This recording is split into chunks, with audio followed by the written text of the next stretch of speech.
Hello, my champions. Jai Hind everyone. So, in this video, we will be discussing about Union Executive. ठीक है, Union Executive के बारे में हम discussion करने वाले हैं, जिसमें कि हम जो डिस्कशन करेंगे, first of all we will be discussing about president. बताना चाहूँगा कि प्रेसिडेंट जो टॉपिक है इजी है. Money making means marks making topic है. ठीक है, एक मार्क्स मेकिंग टॉपिक है जिसमें आपको इजी मार्क्स मिल सकते हैं. तो without wasting our time, now let us discuss. ठीक है, तो first of all let us understand president. Who is president? तो who is president? ठीक है, president can be understood as head of state. यानी वो हेड ऑफ स्टेट होता है किसी भी कंट्री का. ठीक है, हमने पहले डिस्कस किया है presidential forms of government and the parliamentary forms of government. तो आप क्या समझ सकते हैं, प्रेसिडेंट को आप समझ सकते हैं as head of state, where as the head of the government can be prime minister. Prime minister क्या है? Head of government. इनको एक और नाम बोलते हैं डी ज्योर एग्जीक्यूटिव. ठीक है, डिजोर हेड है और डी फैक्टो हेड कौन है? आपके प्राइम मिनिस्टर. बिकॉज इनका रोल तो है, एडमिनिस्ट्रेशन में इनका रोल है, बट वो लिमिटेड है, यानी एसेंट से रिलेटेड है. बाकी इंटीग्रल पार्ट मतलब एज अ मेन रोल इनका नहीं है. ठीक है, मेन रोल किनका है? आपके सांसद जो होते हैं उनका मेन रोल होता है कि वो बिल्स को बनाए. ठीक है, क्यूरेट करें. तो प्रेसिडेंट, तो सबसे पहले एज अ प्रेसिडेंट आपको पता क्या होना चाहिए? एज अ प्रेसिडेंट इंडिया में क्या फर्क है. ठीक है, तो देखिए सबसे पहले प्रेसिडेंट की कुछ क्वालिफिकेशन है जो होनी चाहिए. जैसे आपको प्रेसिडेंट बनना है तो आपकी क्या क्वालिफिकेशन होनी चाहिए? ठीक है, तो first of all the most important thing is that to be president you must be 35 years of age. You must be Indian citizen. ठीक है, इंडियन सिटीजन. और याद रखना इंडिया और यूएस में एक बेसिक फर्क है कि इंडिया में जो नेचुरलाइज पर्सन है वो भी प्रेसिडेंट बन सकता है, बट यूएस में नेचुरलाइज सिटीजन जो है प्रेसिडेंट नहीं बन सकता. ठीक है, नेचुरलाइज सिटीजन प्रेसिडेंट नहीं बन सकता. इसके अलावा he must be member of Lok Sabha के मेंबर होने चाहिए प्रायर टू दैट, जब तक वो इलेक्शन लेते हैं. उसके अलावा कुछ और क्वालिफिकेशन भी है. ठीक है, जैसे इंसॉल्वेंट वाली, आपको पता है you should not be insolvent mind होना चाहिए. ये सारी क्वालिफिकेशन कुछ है. ठीक है, ये आपको पता होना चाहिए. इसके अलावा आगे देखते हैं प्रेसिडेंट के बारे में. ठीक है, तो प्रेसिडेंट का इलेक्शन देखते हैं. ठीक है, बहुत इंपॉर्टेंट है. क्वेश्चन आते हैं इलेक्शन, इलेक्टोरल कॉलेज. ये इनका ना इलेक्टोरल कॉलेज बनता है, और ये इलेक्टोरल कॉलेज में कौन कौन होता है आपने ये याद रखना है. ठीक है, याद रखना है आपने. एक तो इसमें कौन से होते हैं? एमपीज बोथ की बात करता है वो, लोकसभा राज्यसभा. और लेजिस्लेटिव असेंबली. ठीक है, याद रखना है लेजिस्लेटिव असेंबली ऑफ स्टेट्स के जितने मेंबर है, काउंसिल की नहीं, सिर्फ लेजिस्लेटिव असेंबली ऑफ स्टेट. और इसमें यूटी भी है. यूटी सिर्फ दो है, आपने क्या याद रखनी है? यूटी सिर्फ दो है. यूटी कौन सी है? ठीक है, पौंडीचेरी है. ठीक है, पौंडीचेरी है Delhi. Delhi and Pondicherry are two union territories जहाँ की लेजिस्लेटिव असेंबली से लोग जाते हैं, और नॉमिनेटेड मेंबर्स का कोई भी रोल नहीं होता है प्रेसिडेंट के इलेक्शन में. बट उनका एक बात आपको याद रखनी है, they have active role in the case when president is remove from the office. जब प्रेसिडेंट को ऑफिस से निकाल रहे होते हैं ना, उस टाइम पे इनका बहुत रिक्वायरमेंट होता है. ठीक है, तो आपको याद रखना है. और एक बात है कि इंडिया में सपोज कोई प्रेसिडेंट है तो कितनी बार ही बन सकता है. ठीक है, there is no restriction as such कि कोई कितनी बार प्रेसिडेंट बन सकता है. ठीक है, तो कंटिन्यू करते हैं आगे. ठीक है, इसके अलावा एक और चीज़ कभी कभी पूछ लेता है आपको कि जो मेथड ऑफ इलेक्शन है वो क्या है. ठीक है, मेथड ऑफ इलेक्शन क्या है? Proportional system. देखो दो टाइप से वोटिंग होती है, ये भी समझना है. देखो वोटिंग दो टाइप से होती है. एक तो आप देखते हो लोकसभा के केस में, जिसे हम कहते हैं first pass the post system. मतलब एक कंस्टिट्यूएंसी वहाँ से कोई खड़ा होगा और जब वो मोर देन 50% वोट अगर वो ले आता है तो वो विक्टोरियस हो जाता है. तो इसमें जो होता है इसको हम बोलते हैं प्रोपोर्शनल सिस्टम. प्रोपोर्शनल सिस्टम में फिर बाद में दो टाइप के वोटिंग लिस्ट बनते हैं. एक तो जो राज्यसभा में इस्तेमाल होता है, that is utilized for the indirect election. और दूसरा कौन सा है? एक होता है प्रेसिडेंट के केस में, तो इसको हम एक और नाम बोलते हैं प्रीफरेंशियल सिस्टम. ठीक है, इसमें होता क्या है? देखो यहाँ ध्यान से देखना होता क्या है. इसमें आपको बस चॉइस देखनी होती है 1 2 3 4. होगा क्या? फोर्थ वाले की चॉइस के वोट ऊपर जाते जाएंगे और कब तक एक तक होगा? जब तक कोई एक पर्सन जो वोट शेयर में सबसे ज्यादा है वो ना इलेक्ट हो जाए. ठीक है, तो ऐसा होता है इसमें. ठीक है, तो इसको हम कहते हैं इलेक्टोरल कॉलेज. ठीक है, अब और कुछ भी है दो चार चीजें. ठीक है, इसको अपने ध्यान रखना है, क्या बोलते हैं? प्रीफरेंशियल और ऑल्टरनेटिव वोट सिस्टम. ठीक है, अब एक और चीज है कि सर्टेन नंबर ऑफ प्रपोजर और इलेक्टर चाहिए होते हैं. ठीक है, प्रपोजर और इलेक्टर्स क्या होते हैं? ध्यान से देखना है आपने. प्रपोजर 50 प्रपोजर और 50 इलेक्टर्स, मतलब देखो 50 लोगों कम से कम 100 लोग का आपको सपोर्ट होना चाहिए, तब जाके आप क्या बन सकते हो? प्रेसिडेंट के लिए आप खड़े हो सकते हो. उससे कम में नहीं होगा काम. ठीक है, सोच लो 100 लोग आपको आपको एज अ 100 लोग क्या चाहिए जो आपके लिए सपोर्ट में हो कि yes that person can be stand as president, president के लिए चुनाव में खड़े हो सकते हैं। इसके अलावा कुछ मनी होता है, कुछ अमाउंट होता है जो आपको जमा करना होता है कि आपको एज अ कैंडिडेट अगर खड़ा होना है, वो भी होता है। और इसके अलावा इनको ओथ कौन दिलाता है, याद रखना है आपने, chief justice of India is responsible for oath दिलाने के लिए। और एक और होता है कि any person who is appointed there, यानी उनके समकक्ष में कोई भी और पर्सन जो भी अपॉइंट हुआ है, ठीक है। अब एक बार सपोज इसका इलेक्शन हो गया तो सर्टेन कंडीशंस है कि आपको ऑफिस में बने रहने के लिए कैसी कैसी कंडीशन होनी चाहिए। देखो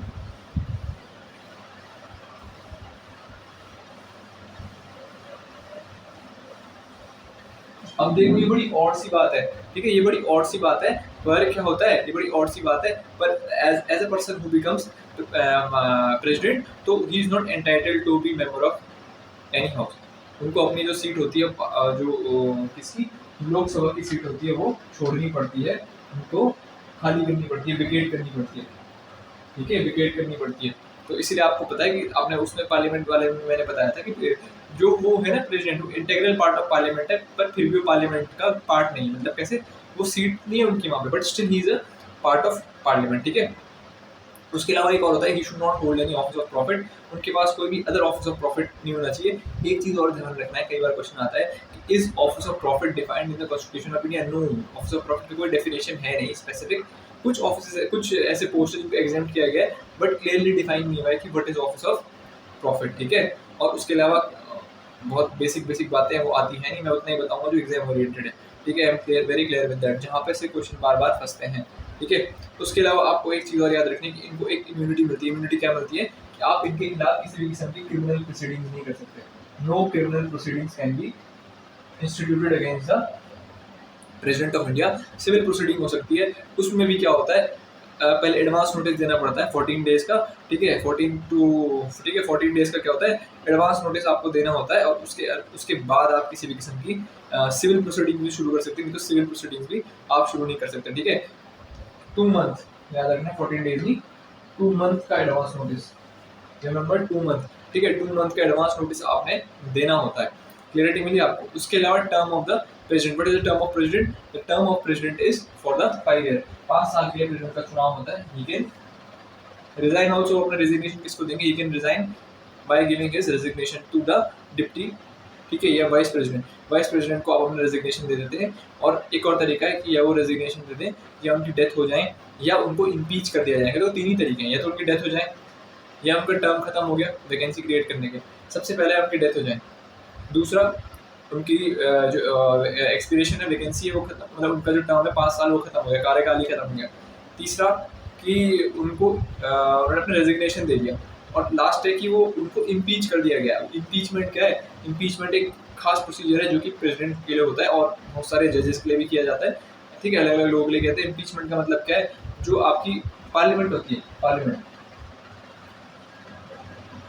पार्लियामेंट किसके तरह एक्ट करती है इसमें, क्वाज़ाई जुडिशियल बॉडी, मतलब उस टाइम पे वो एक्ट कर रही है एक ऐसी बॉडी की तरह जो कि जुडिशियल एस्पेक्ट से चेक कर रही है कि द पर्सन, कोई भी हो सकता है, सीजीआई हो सकते हैं, जजेस हो सकते हैं, और it can be your president, क्या उन्होंने सही किया कि नहीं किया, ठीक है।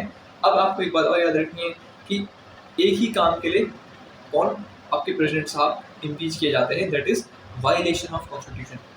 इसको याद रखना है, वायलेशन ऑफ कॉन्स्टिट्यूशन के अलावा ऐसा कोई टर्म नहीं है जिसके लिए आप प्रेसिडेंट साहब को इम्पीच कर पाओ। और ये जो वायलेशन ऑफ कॉन्स्टिट्यूशन है, that is nowhere defined in the constitution itself. Constitution में खुद इसको नहीं डिफाइन किया गया है कि वायलेशन ऑफ कॉन्स्टिट्यूशन क्या है, ठीक है।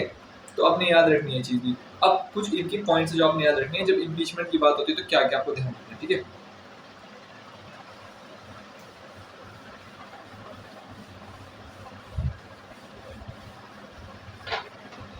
ठीक है, सबसे पहला, it can be instituted in either of the house, यानी चाहे वो लोकसभा हो चाहे वो राज्यसभा, किसी भी हाउस में आप इसको स्टार्ट कर सकते हैं इररिस्पेक्टिव, ठीक है। दूसरा क्या है कि इम्पीचमेंट का जो प्रोसीजर है उसके लिए कम से कम, ठीक है, बेयर मिनिमम कितने, 1/4 of the member should agree, ठीक है। 1/4 मेंबर है ना, उनको तो मानना ही पड़ेगा कि हाँ यार हम इनको इम्पीच करने जा रहे हैं। क्लियरिटी रखी है आपने इतनी। उसके अलावा 14 दिन का एडवांस नोटिस देना पड़ता है कि हम प्रेसिडेंट को इम्पीच करने वाले हैं, तो प्रेसिडेंट को पता होना चाहिए, संसद को पता होना चाहिए प्रेसिडेंट इम्पीच होने वाले हैं। ठीक है, इसके अलावा क्या है कि जब उनको इम्पीचमेंट हो, ठीक है, आपका इम्पीचमेंट हो, तो ईच हाउस में कितनी मेजोरिटी होनी चाहिए? 2/3 ऑफ द मेंबर्स ऑफ, यानी टोटल, याद रखना है आपने क्या कि जितनी जितनी हाउस की पूरी स्ट्रेंथ, उस जितने लोग बैठे उससे फर्क नहीं पड़ता, 2/3 of the total membership the house, ठीक है, इम्पीचमेंट के लिए रिक्वायर्ड होती है। ठीक है, और उसके बाद इसमें प्रेसिडेंट को राइट होता है, राइट टू अपेयर होता है, वो आ सकते हैं। ठीक है, इसको आपने ध्यान देना है। और लास्ट कैसे बोला, it is the quasi judicial in nature, quasi judicial in nature होती है। अब आपने देखना है कि जैसे मैंने बताया था नॉमिनेटेड मेंबर वाला, कि नॉमिनेटेड मेंबर जो है, भले nominated member are not in the case when president is being elected, उसके इलेक्टोरल कॉलेज में नहीं है, but when president are is being impeached, उस केसेस में nominated member have equal say, और वो भी अपना वोट कास्ट कर सकते हैं और करते हैं। ठीक है, इतना ध्यान रहेगा। अब वैकेंसी मैंने बता दिया, वैकेंसी का तरीका क्या है, वैकेंसी के 4 तरीके हैं। सबसे पहले मैंने कहा अगर डेथ हो जाए, ठीक है, दूसरा क्या है, एक्सपिरेशन ऑफ टर्म खत्म हो गया। अब आपने एक और चीज़ ध्यान रखनी है, इस केसेस में, हर एक केस में क्या क्या माइनर चीज़ें आपको पता होना चाहिए, जैसे क्वेश्चन बनते हैं। ठीक है, चलिए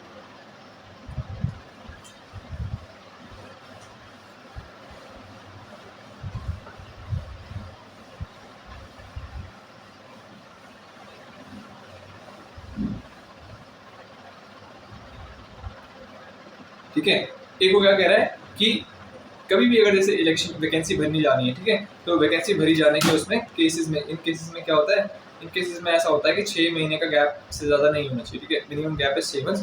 और सपोज अगर हमने तैयारी नहीं करी थी और वैकेंसी आज निकल गई, एक्सपिरेशन भी हो गया, बट प्रेसिडेंट छोड़ नहीं सकता ऑफिस। ठीक है, president can not do not leave his office, वो तब तक रहते हैं जब तक कोई नया पर्सन जो एज अ प्रेसिडेंट का चार्ज ना संभाल ले, तो वो रहते हैं। ठीक है, अगर टर्म ऑफ एक्सपिरेशन में कैसे कि उनका अगर टर्म ही खत्म हो गया, तो he remains in the office till the successor assumes charge, till the next person assumes charge. In case it falls vacant by resignation, आपने रेजिग्नेशन दे दिया, ठीक है, रेजिग्नेशन दे दिया, तो अगर 6 महीने से कम टाइम है इलेक्शन कराए जाएंगे, और अगर 6 महीने से ज़्यादा टाइम है तो मोस्ट ऑफ द केसेस जो डिप्टी स्पीकर, जो वाइस प्रेसिडेंट है, जो डिप्टी प्रेसिडेंट है, वो क्या करते हैं, वो रोल प्ले करते हैं किसका, आपके प्रेसिडेंट का। और सपोज अगर डिप्टी वाइस प्रेसिडेंट भी नहीं है, तो chief justice of the high court plays the role of the president of India, and if he is also absent then who will play the senior most जज of the supreme court. Clarity है इतनी? इतना आपको clear रहेगा? आगे बढ़ते हैं। ठीक है, एक और बात तो कह रहा है कि इस केसेस में जो भी नया प्रेसिडेंट बनता है, तो he enjoys all kinds of power, immunities, जो भी कुछ एज अ प्रेसिडेंट को मिलनी चाहिए, तो वो भी उसको मिलती ही है। ठीक है, अब मेरी बात ध्यान रखना, जब डिप्टी जो वाइस प्रेसिडेंट है वो प्रेसिडेंट बनेंगे, तो लेफ्ट ओवर टर्म के लिए बनेंगे। इसका मतलब ये है कि ऐसा नहीं है कि सपोज वाइस प्रेसिडेंट बने तो 5 साल के लिए बन गए, नहीं, सपोज 1.5 साल बचा था और तब प्रेसिडेंट ने नया बनना था, तो उसी 1.5 साल के लिए वो प्रेसिडेंट है, और 1.5 साल बाद दोबारा इलेक्शन होंगे और उनको वो मतलब जो भी उनका होगा, बट 1.5 साल तक ही हो रहेंगे। इतनी क्लियरिटी है? ठीक है, चलिए आगे बढ़ते हैं। अब वो क्या बोल रहे हैं, there are certain powers of president, certain power of president की कुछ खास पावर्स भी है, बहुत सारी किस्म की पावर है। एग्जीक्यूटिव पावर है उनके पास, ठीक है, उनके पास कौन कौन सी पावर है, जुडिशियल पावर है, जुडिशियल यानी उनकी माफ़ करने की जो पावर्स है, अलग अलग किस्म की पावर है। उनके पास लेजिस्लेटिव पावर है, ऑर्डिनेंस देने की पावर, समन की पावर, प्रोड्यू की पावर, ठीक है, और आपकी एसेंट की पावर है। ठीक है, उसके अलावा डिप्लोमेटिक पावर है, डिप्लोमेटिक यानी कोई भी डिप्लोमेट होता है, उनको जो उनके नाम में जो सील लगी होती है, that is of president. Military power है कि he is the supreme commander of the arm forces of India. Executive power में सिंपल एग्जीक्यूटिव पावर से कुछ ऐसा आता नहीं है, तो what are the executive powers? Executive power में जो भी अपॉइंटमेंट से रिलेटेड है, चाहे वो सीएजी हो, चाहे वो आपके चीफ जस्टिस ऑफ इंडिया हो, या कोई भी अपॉइंटमेंट से रिलेटेड पावर है उनकी, वो सारी किसमें आती है? All those comes in the executive powers of the president. ठीक है, अब लेजिस्लेटिव पावर में क्या आती है? आपने पढ़ा है कि president has right to someone और प्रोड्यूस हाउस। अब समन प्रोड्यूस क्या है? समन प्रोड्यूस कुछ नहीं है, जब आपके पार्लियामेंट बैठती है तो नया सेशन जब आता है तो समन करा जाता है, और प्रोरोगेशन किया जाता है जब वो सेशन खत्म होता है और नया सेशन की तरफ आप पढ़ते हैं। तो ये समन और प्रोरोगेशन की पावर भी किसके पास है? आपके प्रेसिडेंट के पास है। ठीक है, उसके अलावा वो एड्रेस करते हैं जब भी पार्लियामेंट का फर्स्ट सेशन होता है, तो हमेशा पहला एड्रेस कौन देते हैं? आपके प्रेसिडेंट साहब ही देते हैं। उसके बाद लोकसभा के मेंबर्स को अपॉइंट करना, उसके बाद नॉमिनेटेड मेंबर्स को अपॉइंट करना। एंग्लो इंडियन पढ़ने की जरूरत नहीं है, वो हट गया है। बट हाँ, राज्यसभा में जो नॉमिनेटेड मेंबर्स है, 12 नॉमिनेटेड मेंबर्स हैं, उनको भी जो अपॉइंट करते हैं वो प्रेसिडेंट साहब ही करते हैं। उसके अलावा क्वेश्चन ऑफ डिस्क्वालिफिकेशन, इसको भी ध्यान देना। सपोज कोई जो पर्सन है इन द पार्लियामेंट, वो डिस्क्वालीफाई करना है, दो तरीके होते हैं। एक तो कॉन्स्टिट्यूशनल तरीके से होता है, मतलब हमने कॉन्स्टिट्यूशन का कोई पार्ट जो उसको वायलेट किया है, कॉन्स्टिट्यूशन में लिखा हुआ कुछ वायलेट कर दिया। एक होता है representation of people act, RPI act होता है हमारे पास, एक ये किसने बनाया, पार्लियामेंट ने ही बनाया है, ये तो इसके अंदर होता है। अब ध्यान समझना, अगर और तीसरा होता है डिस्क्वालिफिकेशन। एक होता है disqualification under the 10th schedule या एंटी डिफ्लेक्शन लॉ, पढ़ा होगा दल बदल लॉ। तो इस केस के लिए तो स्पीकर है बच्चा, ठीक है। बट इन दोनों केस में, कॉन्स्टिट्यूशनल केसेस और रिप्रेजेंटेशन ऑफ पीपल एक्ट के अंदर, अगर कोई पर्सन, कोई भी मेंबर पाया जाता है कि वो किसी किस्म का डिस्क्वालीफाइड हो रहा है, तो उसमें डिसाइड कौन करेगा, प्रेसिडेंट करेंगे। और किसकी सहायता लेंगे, किसकी मदद लेंगे उस केस में, he will take the opinion of Election Commission of India, and the President as well as Election Commission of India will decide that if that member can be disqualified or not. इसके अलावा bill को जो ascent देने की उनकी power है, इसको भी ध्यान देना, बिल को असेंट देने की जो पावर है वो भी। इसमें मैं बता देता हूँ आपको, बिल को असेंट देना 3 तरीके से बिल को असेंट दे सकते हैं, ठीक है। दोनों केसेस में, स्टेट के केस में भी देते हैं और सेंट्रल के केस में देते हैं। मेन है सेंट्रल, फिर सेंट्रल के रहेंगे स्टेट। सेंट्रल केस में क्या कर सकते हैं, ये तो अपना असेंट दे दें या विदहोल्ड कर दे, या क्या कर दे, विदहोल्ड कर दे, या एसेंट दे दें या ना दे, विदहोल्ड। और या तो क्या कर सकते हैं, टेक नो एक्शन। 3 तरीके याद रखना आपने, 3 ही तरीके हमारे पास है, take no action, withhold assent और गिव एसेंट, 3 तरीके हैं। और ना देने को हम एक और बात बोलते हैं, वीटो। कई बार क्वेश्चन आता है क्या वीटो जैसा शब्द कोई मेंशन है हमारे कॉन्स्टिट्यूशन में। आपने ध्यान देना है, हमारे कॉन्स्टिट्यूशन में एसेंट के बारे में बात हुई है, बट वीटो जैसे किसी शब्द के बारे में बात नहीं हुई है, ठीक है। लक्ष्मीकांत ने ये प्रॉपर्ली वीटो पावर लिखा, but there is no such veto power.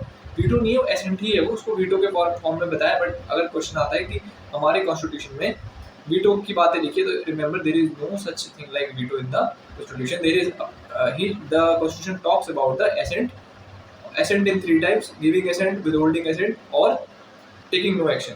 Clear है। अगला और है आपका ऑर्डिनेंस। ऑर्डिनेंस क्या है, सिंपल समझो। ऑर्डिनेंस इसके एक टाइप की पावर है, लेजिस्लेटिव पावर है प्रेसिडेंट की, जिससे वो किसी भी स्टेट को, किसी भी टेरिटरी को करते हैं क्या, रन करते हैं with the help of the governor. Governor की मदद से क्या करते हैं, उस टेरिटरी को रन करते हैं। उस केसेस में प्रोमलगेट किए जाते हैं ऑर्डिनेंसेस। ऑर्डिनेंसेस क्या है, अध्यादेश है, क्षणिक एक छोटे समय के लिए कानूनी एक खाका है कि सरकार या सेंट्रल गवर्नमेंट ये कानून ला रही है, और उसको जारी करने का अधिकार किसके पास है, प्रेसिडेंट के पास। President promulgate the ordinances. इसके अलावा किसी पर्टिकुलर टेरिटरी के लिए अगर कुछ अच्छा करना है उस केस में भी, ठीक है। अब फाइनेंशियल पावर भी है, कुछ फाइनेंशियल पावर क्या है, टैक्स जो हमारा बजट होता है उसको सबसे पहले किसके सामने रखा जाता है, हमारे प्रेसिडेंट ऑफ इंडिया। उसके अलावा मनी बिल के लिए भी जो रिकमेंड प्रायर जो पहले से एसेंट चाहिए वो कौन देते हैं, आपके प्रेसिडेंट भी देते हैं, ठीक है। फाइनेंस कमीशन को कंस्टिट्यूट करना हर 5-7 साल में एक बार, वो भी कौन करते हैं, आपके प्रेसिडेंट ऑफ इंडिया। तो ये कुछ आपकी पावर है। अगली है आपकी जुडिशियल पावर। जुडिशियल पावर आपने याद रखनी है, इसके ऊपर पीवाई बहुत आता है कि जुडिशियल पावर किस किस्म की पावर है। अभी ये लेटेस्ट टाइम पे है कि इसको याद रखना, द जुडिशियल पावर, ठीक है, the judicial power of the, ठीक है। तो आपने ध्यान रखना है जुडिशियल पावर, ठीक है। जुडिशियल पावर में क्या होता है, जो भी हम, जो प्रेसिडेंट किससे सलाह लेते हैं, जैसे हाई कोर्ट, सुप्रीम कोर्ट से सलाह ले ली किसी कानून के बारे में, या उससे रिलेटेड जो है वो उनकी जुडिशियल पावर है। बट उसी के अंदर आती है पार्डनिंग पावर, की माफ़ करने की शक्ति, कि सज़ा को कम करना है, सज़ा के नेचर को कैसा करना है, रेस्पाइट, रेप्राइट, ऐसे करके पार्डन होती है ना। तो ये तो एग्जीक्यूटिव के अंदर आती है, बट जुडिशियल से अलग है वो, ठीक है। जुडिशियल के अंदर है, बट एक टाइप से अलग पावर है, क्योंकि जो पार्डनिंग पावर है उसमें बहुत क्वेश्चन आता है। उसमें क्वेश्चन ग्लिच ये आता है, कई बार पूछता है कि pardoning power of the president is the discretionary power. आपने ध्यान देना है, डिस्क्रिशनरी पावर नहीं है, it is the power which is exercised by the president on aid and advice of the, क्या, और aid and advice of the council of minister as well as president. जब council of minister की बात करें तो prime minister की बात भी कर रहे हैं। तो ऐसा नहीं कि अपनी मनमर्जी से किसी को माफ कर दिया, ठीक है। तो उसमें जो है वो कैबिनेट का, यानी काउंसिल ऑफ मिनिस्टर का रोल है, वो जब बोलेंगे तो। और ये एडवाइस जो है बाइंडिंग है, इसको भी आपने याद रखना है। Advice given by the council of minister in all cases is binding to the president. Make it very clear कि बिना किसी साथ सलाह के of the council of minister president unilaterally कुछ नहीं कर सकते। मोस्ट ऑफ द केसेस में powers are Advices are binding to the president. Now the next it comes is the diplomatic power. Diplomatic power simple है, जो भी आपके diplomats appoint होते हैं वो on the seal of the president ही appoint होते हैं. Military powers, you know military powers क्या है? मिलिट्री पावर्स है आपकी the supreme commander of the arm forces of India. तीसरा बचता है इमरजेंसी पावर. देखो इमरजेंसी 3 टाइप की है, फिलहाल बस इतना समझिए. जब इमरजेंसी का जो टॉपिक है अलग से हम पढ़ेंगे, उसमें हम डिस्कस करेंगे तीनों इमरजेंसी. तो 3 टाइप की इमरजेंसी आपको पता होना चाहिए. One is 352, 356 and 360. ठीक है, 352, 356 and 360. 352 is your national emergency, 356 is your state emergency and 360 is your financial emergency. ठीक है, national emergency, state emergency and the financial emergency. These are all the powers of the president of India. इसके अलावा अब मैं बात करूँगा veto की. तो वीटो कुछ नहीं है, जो उनकी एसेंट मेकिंग पावर है उसी को वीटो बोला गया है. इसलिए आपने ध्यान देना है, वीटो से कंफ्यूज नहीं है. बुक में भले लक्ष्मीकांत ने वीटो गिवन है, but there is no such specific power that talks about veto. जो मेन बातें हुई है under article 111 of the constitution, it talks about assent. Veto की बात नहीं करता. अगर कॉन्स्टिट्यूशन में देखा जाए एसेंट की बात होती है, वीटो की नहीं होती. इसके हिसाब से देखा जाए how many kinds of veto. ठीक है, वीटो के ऊपर क्वेश्चन ये आता है. और दूसरा क्या आता है कि वीटो कितने टाइप की होती है. देखो पहली क्या होती है? Absolute veto. क्या होती है? एब्सोल्यूट. फिर क्या होती है? सस्पेंसिव. ठीक है, एक होती है एब्सोल्यूट, फिर होती है सस्पेंसिव, एक होती है क्वालिफाइड. ठीक है, एब्सोल्यूट, सस्पेंसिव, क्वालिफाइड और पॉकेट वीटो. क्या? Pocket veto. आपको ध्यान देना है, हमारे पास क्या है? हमारे यहाँ पे क्वालिफाइड नहीं है. क्वालिफाइड वीटो नहीं होती हमारी. एब्सोल्यूट वीटो होती है कि प्रेसिडेंट एकदम ना बोल दे. फिर क्या होगा? अगर प्रेसिडेंट एकदम ना बोलेंगे तो फिर वो दोबारा बिल जाएगा, रिकंसिडर होगा और दोबारा पार्लियामेंट से पास करती है. तो सेकंड केस में जो प्रेसिडेंट होता है उनको पास ही करना पड़ता है, वो मना तो नहीं कर सकते. ठीक है, एब्सोल्यूट है बट ओनली फर्स्ट केस में है. और एक और जगह एब्सोल्यूट वीटो होती है स्टेट के केस में, स्टेट बिल्स के केस में एब्सोल्यूट वीटो होती है उनके पास. ठीक है, अगर वो रेफर होकर प्रेसिडेंट के पास आ रहे हैं. ठीक है, और दूसरा क्या बोल रहा है? सस्पेंसिव. सस्पेंसिव जो मैंने बताया, सस्पेंसिव वीटो में क्या होता है कि सपोज प्रेसिडेंट ने मना कर दिया तो वो वापस किसके पास जाएगा? पार्लियामेंट के पास जाएगा. पार्लियामेंट बिल पास करेंगे और उसके बाद देन आगे वो दोबारा से वो पास होके उसका बिल से एक्ट बन जाएगा. तीसरा क्वालिफाइड वीटो. ये हमारे केसेस में इंडिया में नहीं है. Qualified veto is for American president, जहाँ पे क्या होता है कि संसद को सपोज 60% लोगों ने कहा हाँ ये बिल पास होना चाहिए, प्रेसिडेंट ने मना कर दिया, तो इस बार 65% को बोलना पड़ेगा, 61% को बोलना पड़ेगा. 60 से काम नहीं चलेगा. इंडिया में ऐसा कुछ नहीं. अगर दोबारा वो बिल पास होता है और इस बार 55% मेजोरिटी से होता है तो भी वो बिल पास ही माना जाएगा. ठीक है, ये इंडिया वाले केस में नहीं है. और लास्ट क्या है? पॉकेट वीटो, जो मैंने बताया कि टेक नो एक्शन. प्रेसिडेंट ने क्या करा? कोई एक्शन ही नहीं लिया, ना बोला ना हाँ बोला. ठीक है, ये आपने ध्यान रखना है. ठीक है, अब this was all about your veto power of article 111. ठीक है, इसके बाद हम जो डिस्कशन करेंगे वो दूसरे पार्ट में करेंगे. Thank you for being stay tuned. ठीक है, ऐसे ही स्टे ट्यून्ड रहिए और जो मैं इंपॉर्टेंट बातें बताता हूँ उन पर प्लीज़ ध्यान दीजिए, because most of the part जो मैं बता रहा हूँ वो सारे PYQ होते हैं. ठीक है, सारे PYQ होते हैं. तो बुक बहुत बड़ी है, अगर हम छोटी छोटी बात पढ़ने लगेंगे तो बहुत फालतू टाइम वेस्ट होगा. हमको उन एरियाज में कोर फोकस रखना है. मैं भी उन एरियाज में फोकस रखता हूँ जो PYQ. सो जिस टॉपिक में लास्ट टॉपिक है प्रेसिडेंट का, जो कि बहुत इंपॉर्टेंट है, जिसमें हम बात करेंगे, that will be ordinance making power of the president. Ordinance making power of the president is one of the kinds of the power that is entitled by the president so that he can make certain decisions, he can put those decisions. and जो ordinance making power है वो बहुत important है exam point of view से. तो discuss करते हैं. सबसे पहले आपको बताना चाहिए under article 123 of the constitution the president is entitled to give ordinance. ordinances वो दे सकते हैं. आर्टिकल 123 ऑफ द कॉन्स्टिट्यूशन उनको आज़ादी देता है कि प्रेसिडेंट जो है ऑर्डिनेंसेस को प्रोमलगेट कर सकते हैं. तो ऑर्डिनेंसेस क्या है? These are laws of temporary nature, as said earlier, laws of temporary nature. यानी आप जैसे कोई ऑर्डिनेंस पास हुआ है तो वो फोर्स में रहता है कुछ टाइम तक और फिर क्या होता है? उस ऑर्डिनेंस को बार बार रीप्रोमलगेट किया जाता है, बार बार. अब सपोज क्या होता है? कुछ टाइम बाद वहाँ सरकार बन जाती है. ठीक है, कॉन्स्टिट्यूशनल गवर्नमेंट आ जाती है, इलेक्शन हो जाते हैं. तो then it lies with the state की उसको वो क्या करें. अगर तो उस पर बिल बना के उसको लॉ बना देती है, उस प्रोमलगेशन को, उस ऑर्डिनेंस को, तो लॉ बन जाएगा. और इफ अगर वो कोई छेड़छाड़ ना करती, कुछ नहीं करती उस पर, आफ्टर द 6 वीक्स के बाद, ठीक है, एक्सपायर हो जाएगा. तो याद रखना है आपने एक मैक्सिमम, ठीक है, एक मैक्सिमम जो लाइफ है of a ordinance is 6 weeks और 6 मंथ. इधर इट विल सर्वाइव 6 वीक्स और इट विल सर्वाइव 6 मंथ. उसके अलावा क्या कह रहा है कि ऑर्डिनेंसेस तभी तभी प्रोमलगेट हो सकते हैं when either of the two houses is not in session, यानी अगर एक भी हाउस सेशन में नहीं है तो ही ऑर्डिनेंस प्रोमलगेट होते हैं। अगर एक भी हाउस सेशन में है ऑर्डिनेंस प्रोमलगेशन नहीं होता है, ठीक है। तो आपने याद रखना है व्हेन कब होता है ये, देखो दो केस में होता है, या तो दोनों हाउस ना हो, ठीक है, ये दोनों हाउस ना हो, या कब ना हो कि when either of the house are not in session. दो शर्तें आपको याद रखनी है, when both houses are not in session और either of the house are not in session, क्योंकि देखो बिल पास करने के लिए दोनों घरों का होना जरूरी है। तो फिर वो काम किसके थ्रू होता है, ऑर्डिनेंस के थ्रू। फिर क्या कह रहा हूँ कि ऑर्डिनेंस जो है, ठीक है, ordinance can be question on the court. एक ऑर्डिनेंस जो है उसको कोर्ट में क्वेश्चन किया जा सकता है कि इसको सही मन से सही तरीके से पुट अप नहीं किया गया था, ठीक है। उसके अलावा क्या कह रहा है कि ऑर्डिनेंस जो है it is not a discretionary power of president. Ordinance भी ऐसी एक डिस्क्रिशनरी पावर नहीं है, it has to be exercised किसकी सलाह लेके, on the opinion of the council of the ministers and prime minister as well. उसके अलावा जो ऑर्डिनेंस है is a temporary by laws, और ये सिर्फ उन्हीं, याद रखना, उन्हीं सब्जेक्ट में लॉ बनाया गया जिसमें पार्लियामेंट लॉ बना सकती है। only on those subject on which parliament can make law। इसके अलावा all the characteristics that applies to a normal law में अप्लाई करते हैं ना, कि कोई भी ऑर्डिनेंस आपका फंडामेंटल राइट अप्राइज नहीं करेगा, कोई भी ऑर्डिनेंस आपके किसी भी किस्म के राइट से ज़्यादा छेड़छाड़ नहीं कर सकता, वो सब भी इस पर अप्लाई होता है, ठीक है। किसी किस्म का टैक्स को अटेम्प्ट नहीं कर सकता, ये सब चीज़ें सारी इस पर अप्लाई होती है। इसके अलावा ऑर्डिनेंस जो है एक सर्टेन पार्ट ऑफ इंडिया पे भी अप्लाई हो सकता है, किसी सर्टेन रीजन पे भी अप्लाई हो सकता है। So it can also apply to board of India जैसे नेशनल इमरजेंसी के टाइम पे। तो ये है, और कॉन्स्टिट्यूशनल लिमिटेशन मैंने आपको बताई ही है। उसके अलावा क्या है कि अगर बाद में इसके ऊपर अप्रूव करती है गवर्नमेंट, तो पार्लियामेंट अप्रूव करती है, या सपोज कोई पर्टिकुलर स्टेट अप्रूव करता है, तो ऑर्डिनेंस बाद में लॉ भी बन जाता है। नहीं तो ये 6 महीने या मैक्सिमम 6 वीक्स में, 6 वीक्स और 6 मंथ में इट गेट्स कोलैप्स्ड, ठीक है। इतना आपको याद रहेगा। और उसके बाद क्या है, प्रेसिडेंट कैन इशू ऑर्डिनेंस, ठीक है, on the cases when there is no war.